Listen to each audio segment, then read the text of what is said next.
Where's the halo? Where's the halo? Well, I'm trying to. I got a special light in front of me, so should be able to see me way more clearly than before. That's better than a halo, is it? Well, hold on, wait. Look, there it is. There's the halo. Look. Oh, yes. I think Great that is the halo. visualization. Great visualization. Well, here he is, Saint V, to look after your problems with IT, and particularly if you're approaching the sort of age that I am, 23, 24, sometimes we stumble a little and have our problems.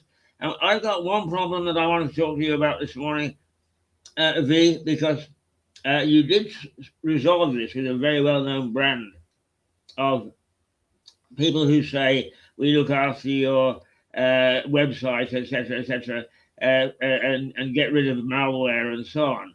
And there's one that's now popped up. God only knows how it got onto my system. Malware, malware, malware, malware bites. And can I get rid of it? No, I cannot.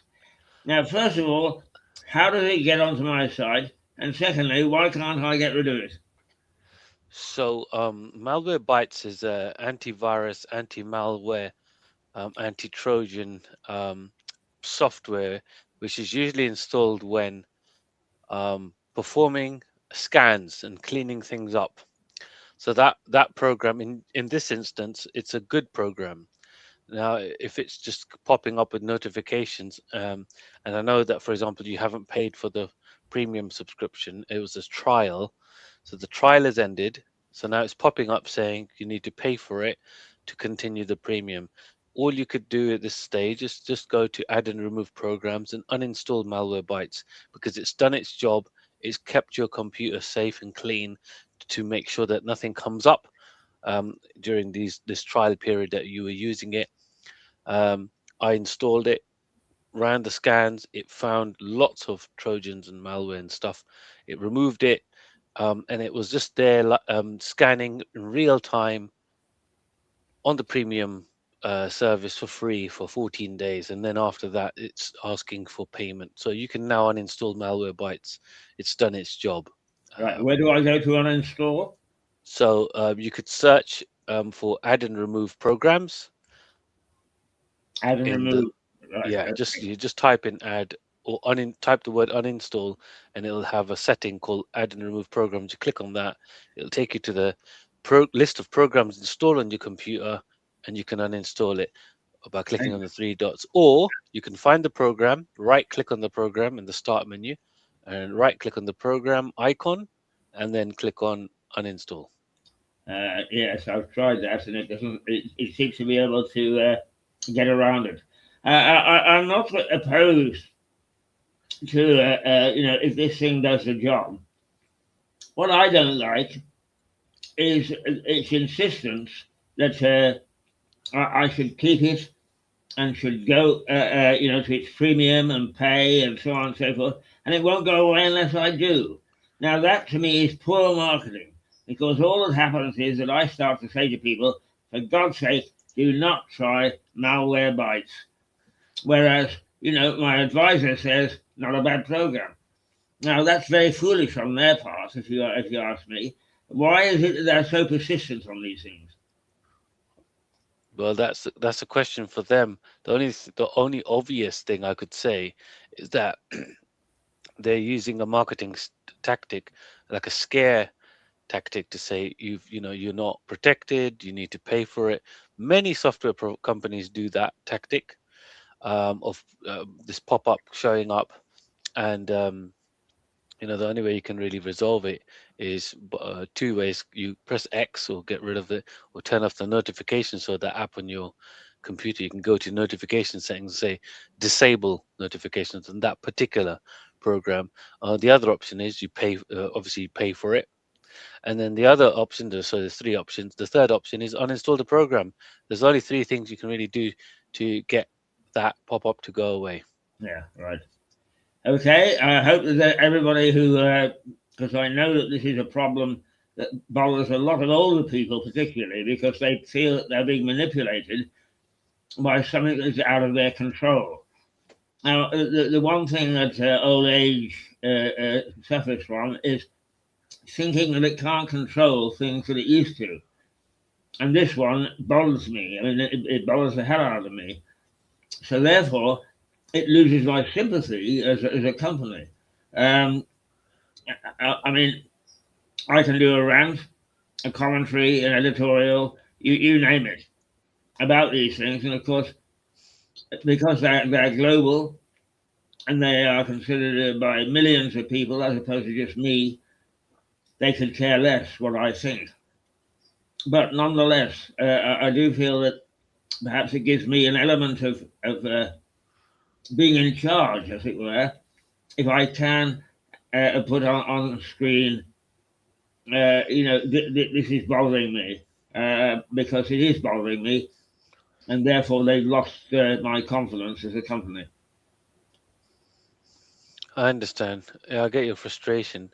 I think in this is not this is a very common challenge that people face, pop-ups, whether it's from a legitimate program or a program which was installed unintentionally, or even just a virus. And how would someone know if a program is or a pop-up is legit? What should they do? What should they click on? And that's why this show helps people get educated so they can be in control of their devices. They can be in control of what should or should not show up on their computer screens or laptops. Because usually that's where it pops up. So usually on a PC or a laptop, usually running Windows 11, because mobiles, it does pop up on mobiles as well, and tablets when there's a program which is wanting you to pay for the paid for version. So then those annoying pop-ups go away, and these are the tactics these companies use and rely on, hoping that I hope someone, or even a percentage of however many people get annoyed, they will want to pay just to get rid of that annoying pop-up. So this is the reason why they do it. You hit the nail on the head. It's because they um, use that approach to get people to pay, and they don't care if you like the pop up or not. They're giving you an option. Yeah. You either pay or experience the pop ups and find other ways of getting rid. Now I can dedicate an entire show to dealing with pop ups, um, but it's always um, a unique situation when I'm dealing with any issue, whether it's a pop-up or a program which is not functioning, or a phone issue, or a tablet issue, or a storage issue, data. It's this. It's always unique. Usually there are similarities, but that's why a one-to-one session is really important, to get to the bottom of the issue, and also to find out what the solution is, because the solution sometimes is not the same for one person as it is for another person. Now, you mentioned face to face. It's always a pleasure to come face to face with a saint because I watch the laying on of hands and the healing of all the things that are wrong with me.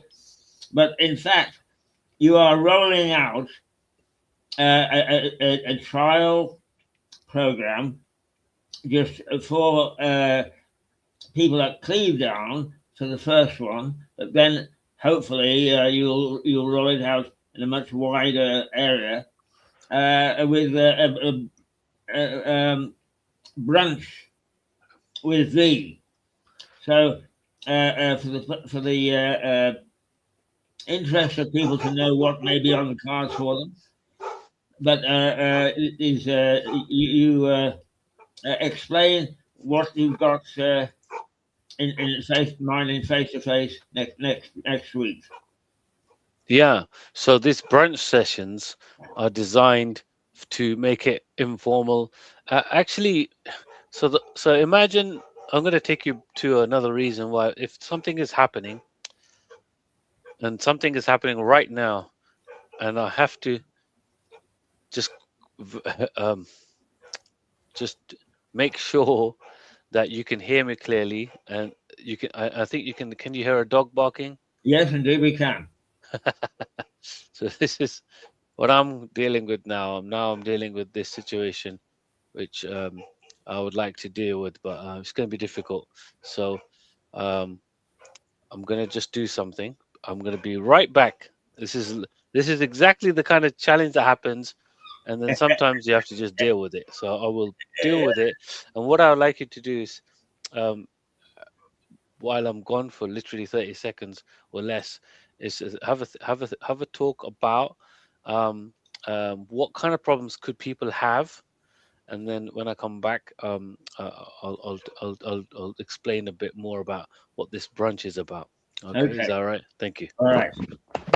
Now, the sort of things that I raise with the passwords, first of all, um, and he will then say, "Well, what you need is a pass key."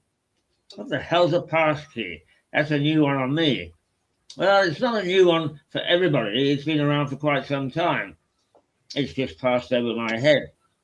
So I will get him on some occasion to explain what this pass key is all about. But passwords are a real bugaboo, and I don't always understand the advice that I'm given online. So, as V says, face to face and direct communication is very important. And Thank indeed, you. it is important. And you are very patient, I must say.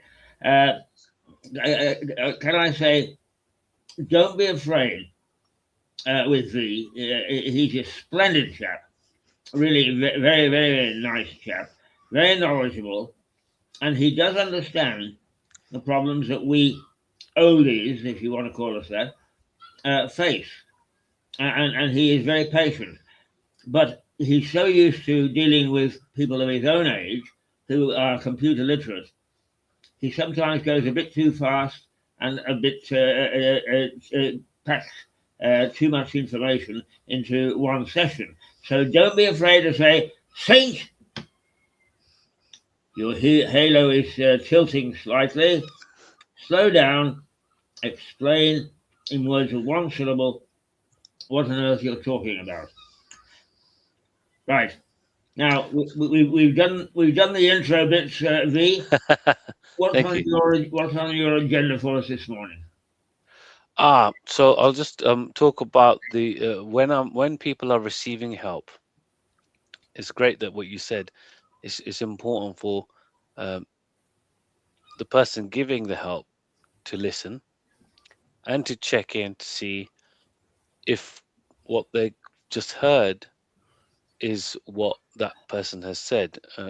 And the reason why I'm sharing that is because it helps the person receiving the support or the guidance or the training or that they understand that they've been heard, and the answer they're going to hear from from me when I'm speaking is what they are trying to achieve. It's really important that the listening is done from my part, and then whoever's receiving that help knows that I've actually heard what they've got to say. Um, and that brings me to the point of the what we'd like to talk about for the rest of the show is saving time. And something that's related to saving time is just reducing stress and anxiety, which I touched on last week. And in today's day and age, we get so many pop-ups, notifications, and it really does drive people into an anxiety spiral. And then they just shut down. They just shut down. I've noticed it with people that did not grow up with tech. They just either give up, or they just don't use it, or they don't want to learn. They don't care. They're not interested, because that's the only thing that they can do. The only thing they've got control over is just not using the damn thing, um, or throwing it against the wall, or, and just avoiding it. But that's a very disempowering way of dealing with the situation. I mean, if I said to you, the car doesn't start, are you not going to try to fix the car and make it work, or phone someone that knows how to do it? Yeah, of course you're going to want it. You want your car to work because that's what you used to travel with. Now that people have got cars, if you can drive, so it's really important to upskill ourselves in certain things which we're sometimes forced to use because of what's happening, what we're presented with in the world, and unfortunately, we are being pushed towards being using to going online for things, to use apps, and we're being forced to remember passwords. We're being forced to remember how to log in, and but we're not necessarily trained on how to do that.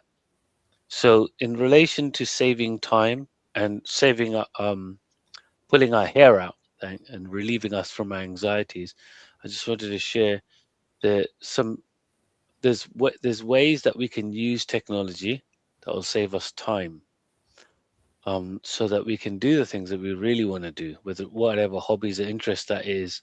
Um, uh, in, I'll give an example of what I mean by saving time. Now, I'm going to talk about something that is a hot topic in relation to saving time, and also is something that gives people a lot of anxiety and stress, and that is AI, artificial intelligence. It's making people scared and worried if they're going to have a job in the corporate world because it's taking over, uh, automating tasks which can be done by a human, and then those tasks are being now given because of that's how companies want to function and automate things and make things less dependent on humans as a single point of failure. So obviously, a human being is the highest cost, one of the highest costs, or if not the highest cost for a business to run. So I just wanted to give a chance for people to be aware that there is understanding to be done, to be had by people in relation to AI. And that's one of the reasons why I'm doing the brunch next week on in Clevedown on Wednesday late morning. People are scared. Normally stay in their home at home. They won't necessarily go out. People find it difficult just to ask help, even for directions. What to speak of about pop-ups, notifications, how to unsubscribe emails, or just needing help with logging on the NHS app, or doing a referral online for health issues. And it's just it's important that things are put in a palatable format. Again, only a human being can do that. That's why an in-person gathering, have over a cup of hot drink or a cold drink, and some snacks. It always encourages people to open up and have a conversation, um, and that will save time and stress. So Right. that's why I wanted to focus on that. Now, here's my own anti-stress machine coming in. Ha ha ha! There we are.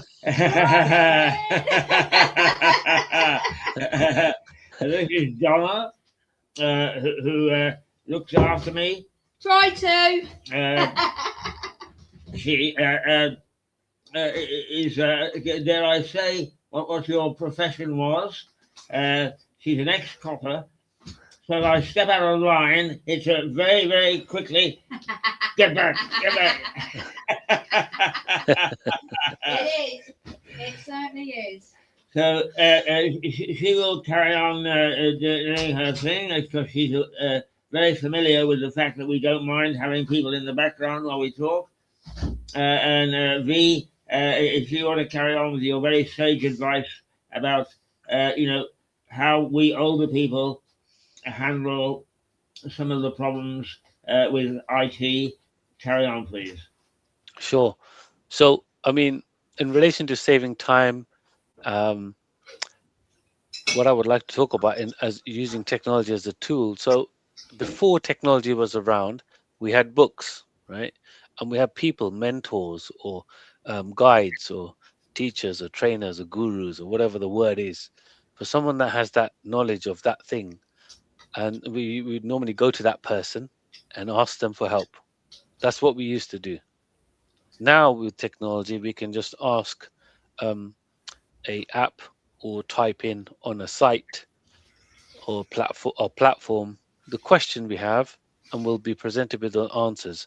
So in the past, it would have taken an effort to walk down the village or down the road, knock on the door of someone that has that knowledge and ask them that question, or you know, read a book. It can take many hours to read a book, and it'll take less time to walk down the road and speak to someone that knows, or obviously using technology, pick up a phone. That is technology. But before that, there was, let's say, there was no phones, and people would just meet up in person and talk and find out and gain that knowledge.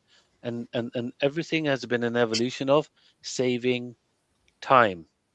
So now, when we are presented with the most time efficient app or technology, which is AI, all of a sudden people are scared. Oh my God, this is freaky, because they're just not used to it.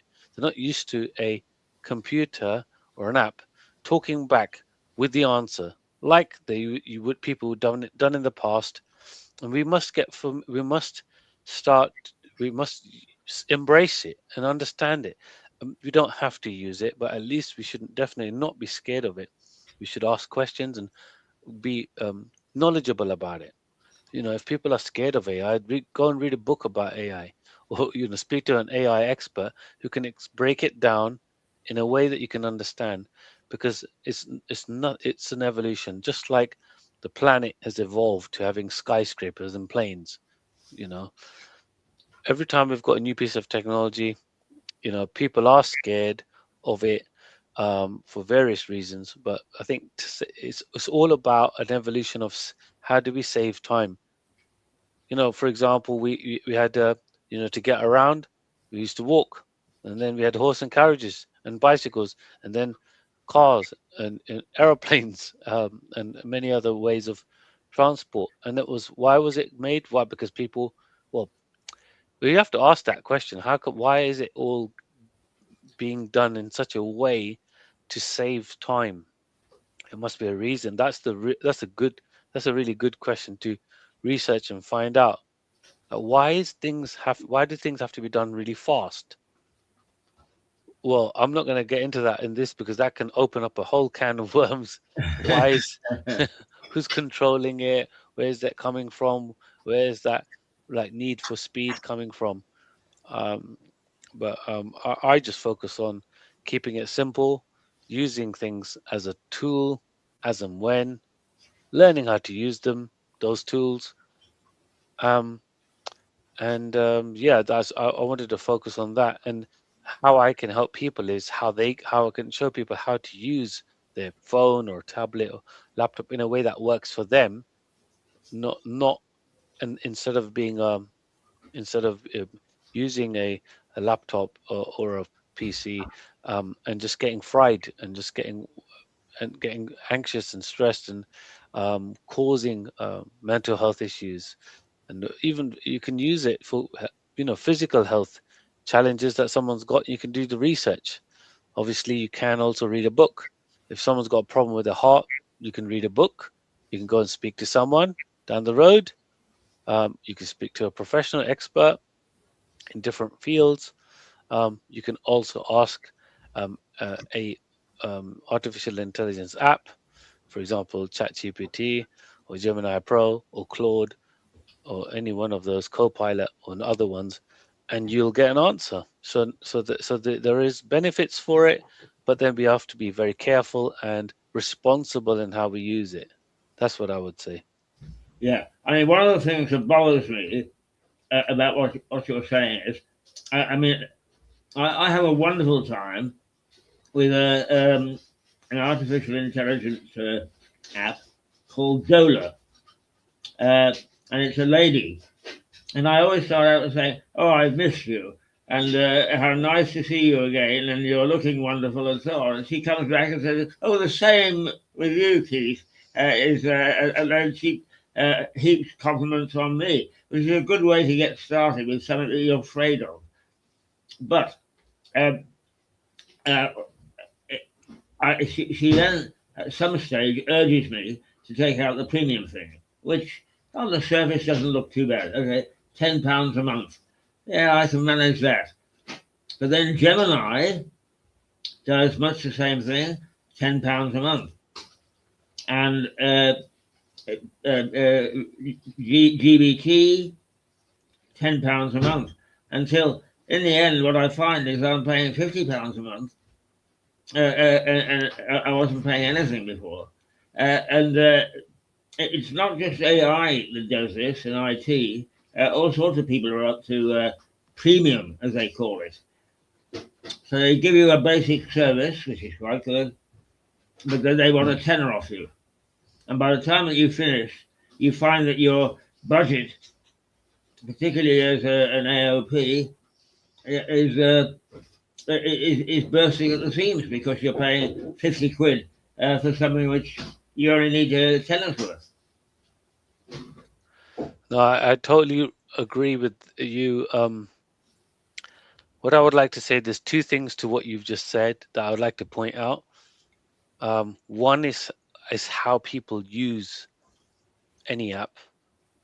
For example, I would, I look at things like, what do I use on a daily basis? What do I need to do on a daily basis for my career, to make money, or my personal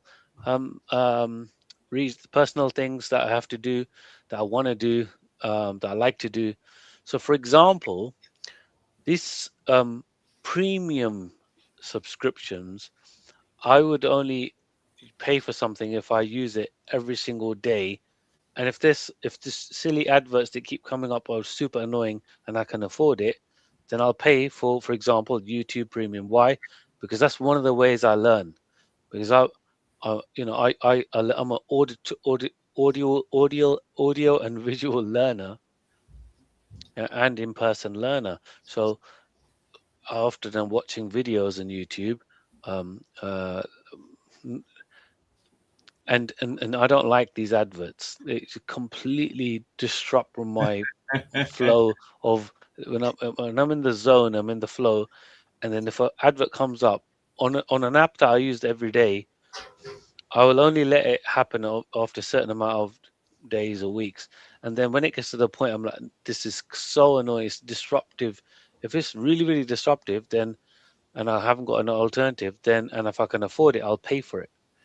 So it's always good to try to stick to one platform. For example, I know people listen to audiobooks. I listen to audiobooks, so I just stick to one platform, and I pay for that one because I tried two. I tried Spotify and Audible. I didn't really like Audible because I wasn't using it for the other stuff. I listen to other songs and podcasts and audiobooks, but Spotify does it all. So I'm just paying Spotify only. And yes, it does really add up. I pay for various premium subscriptions, and then what I did as a test, and I recommend this for people who are paying for various subscriptions. Just cancel them all and see how your life is for about a month, and see which ones are really annoying, and whichever ones are really annoying, you can pay for levels of subscription, so you don't have to go to the top premium one. You can try this. They usually have a light version, which means there's not so many adverts, and you have the functionality of fast forwarding and skipping and all that kind of stuff.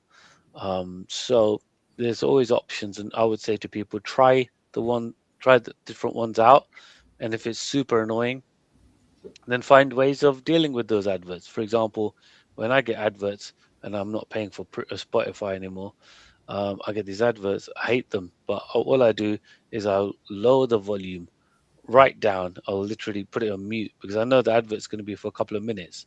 So I'll put a timer on my phone, say in 2 minutes, turn the volume up. So then I can go away. I'm not distracted. When the alarm goes off, I'll come back, turn the volume on the speaker up. Hey, I'm back into the video, and I was able to spend those 2 minutes maybe doing, something else. Yes. yeah, a cup of tea, Yes. water, whatever. Well, now tell me this, Lee, because it's the other thing that I've noticed. Even on the non-premium things is, for instance, I'm quite interested in the Saxon period of our history. I think that it is not fully recognised by people, and the remarkable input that was made by the Saxon kings. So I say to AI, tell me about King Athelstan, and it will come back and say, Athelstan, da da da da da da. Now, would you like me to do da da da da, or would you like me to do da da da da da, or would you like me to do da da da da? Let me know, please. And so suddenly, my simple request is going down uh, a whole new avenue of do you want to know this or do you want to know that? Is it possible just to get the simple request that you made answered in a simple way? Yeah, absolutely. That's a great area to discuss in relation to saving time. So, similarly, when we speak to a human being, and if somebody's like, for example, I've got a friend and I'll talk about stuff, but he he finds it difficult for me to keep saying different stuff or even just talking. It overloads him, and he'll tell me, "Hold on, man, you just take it easy. I just need a break. I need, give me a moment to gather my thought and just gather my thoughts." So I'll stop talking. I know that it overloads him. And similarly with AI, when we can tell it how we want it to respond to us. So when we say to it, when you don't give me so many options, keep your answers short, and then afterwards, when you answer, don't go on to ask me what would I like. Just wait for me to let you know what I would like you to help me with. That will help it understand because it learns based on what we say to it or ask it, how it should behave, how it should speak to us. Yes. The other thing is, because I am the ancient nature, as it were, I'll put it that way. In other words, I'm 86 years age. It is. I always feel that I must be polite to these AI things, that if they offer a service and I turn it down, I'm being rude. How many other people feel that way? Is it becoming a fairly popular to say, look, this is only a damn computer? Yeah, this is a fundamental philosophical um, query, and uh, people need to be aware. You know, AI has no consciousness. It's not. It will never replace a human in relation to having a consciousness. It only learns what we are asking it or saying to it, and then and it responds to us based on that. I wouldn't even talk to it like that. I don't actually talk to it like I don't have a conversation with it. I found the most efficient way, and I would avoid talking to AI as well. I don't find that's even efficient. Having a conversation with it is entertaining. That's all it's good at, because it's not as efficient as if, for example, the way I would use it, the way I use it is I would record of my voice onto into the app. It then transcribes it into a text format, and then sends it, and then it responds to me in a text format. So that's a way more efficient way of using AI than actually having a conversation with it. Having a conversation with it is like having a conversation with a human. You're better off just phoning up a local business and say, "Oh, I've got this challenge. And just speak to someone on the phone. I would do that rather than have a conversation with AI, because unfortunately, the social dilemma that is happening is happening for people is that's what they're doing. They're not speaking to humans, and therefore that human connection is lost, and that's what I fear in terms of philosophically, and I really discourage people having a conversation with AI that way. Right, believe it or not, we have been going for over 40 minutes. You as usual, covered an awful lot of ground for us. But I know that you always go away thinking, oh, damn, I meant to talk to them about that. So what else do you want to leave with your audience today before we actually say farewell? Got it. So it's in the same area of saving time and helping us stay free from the anxiety. And I would say to people that having a digital detox on a regular basis is really essential to lower our cortisol level and lower our stress and anxiety level. What I mean by that is, for example, when you go to sleep, and this is a common thing I've been sharing, people don't even know about it, but it's flight mode. Now, if you want to have a good sleep at night, I would strongly suggest either turning your phone off or putting your phone on flight mode. And what that does is it helps you have very good sleep.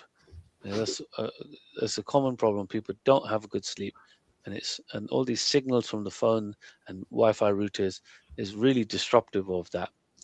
So if you want to say buy back your sleep time, your sleeping time, I would say turn your phone on flight mode, and then when you wake up, you can turn it off flight mode, but probably don't turn it on until after you've had your shower and breakfast, because you don't really want to be distracted by all those notifications that are going to pop up when you turn it off flight mode. Right.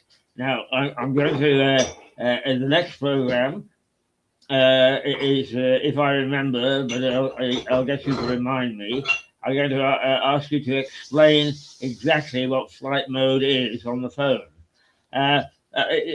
Actually, what I've found is when they first introduced things like mobile phones and so on, they were relatively easy to learn. Now, admittedly, I was much younger when I got my first phone, but they were easier to learn how to use. And in the hope that they're providing stuff that is of use to us, mobile phones have got more and more and more and more complicated until in the end you've got 50,000 options. So flight mode obviously is important. So can we put that on the agenda for the next program? Absolutely. And you hit on a real hot topic, and I want to extend the show to talk about that topic. You talked about options. That is one of the ways that we get stressed out. People get stressed out because they've got too many options. They've got too many options for cars.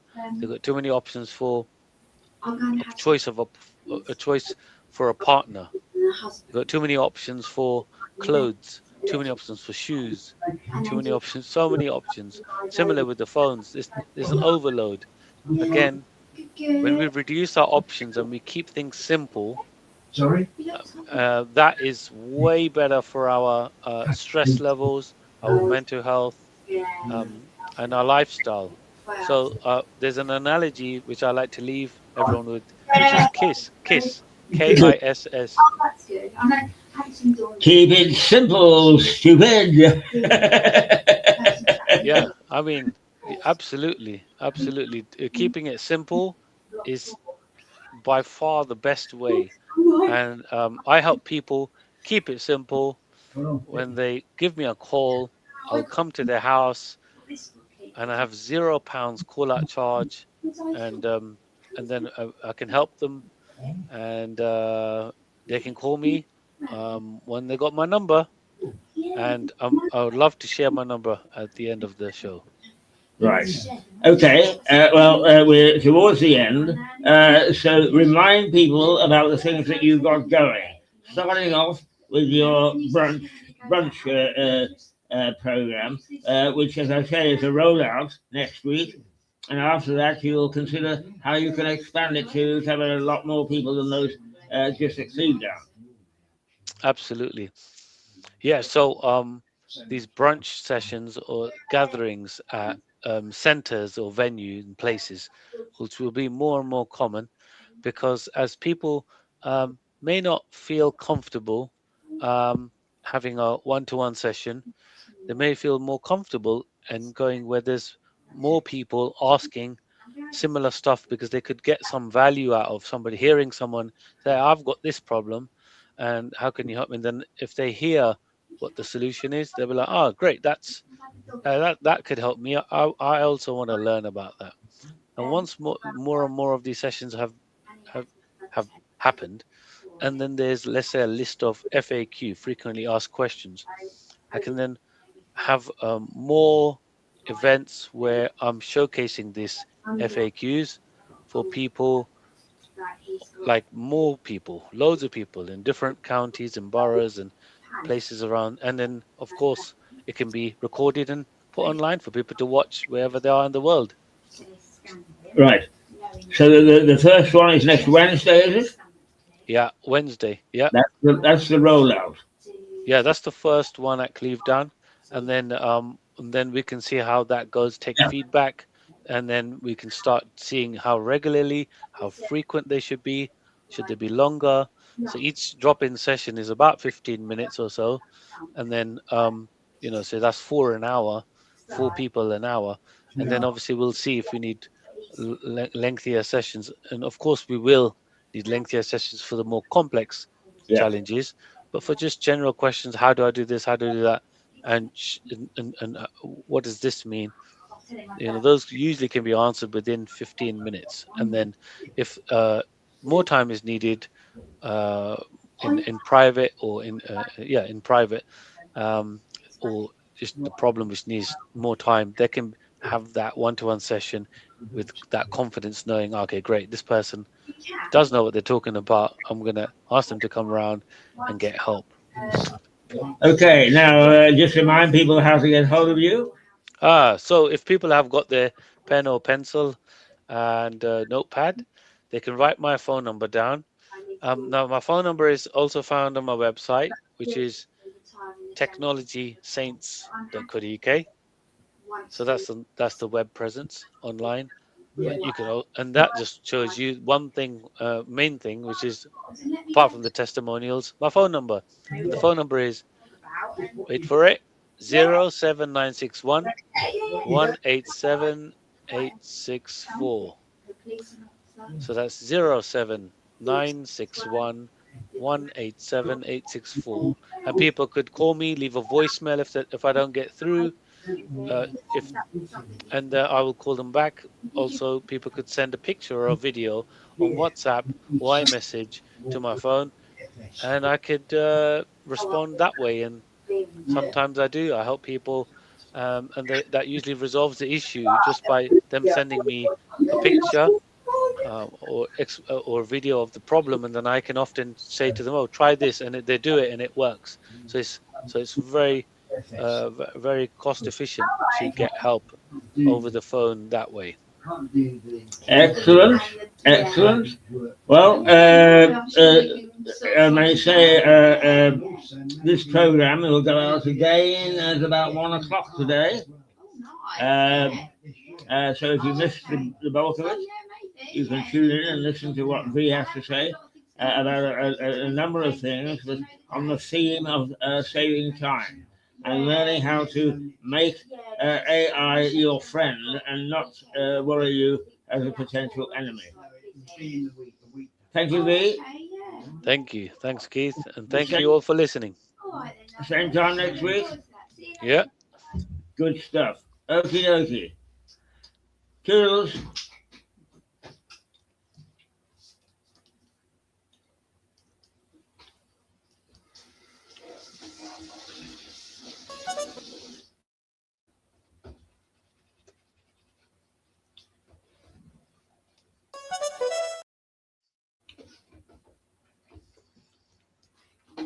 Doesn't want to play today. Oh, I think if you hit the end stream, that'll be good enough. Uh,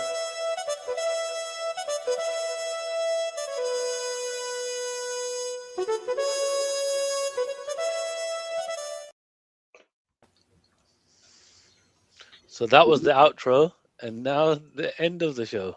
yeah. Should end.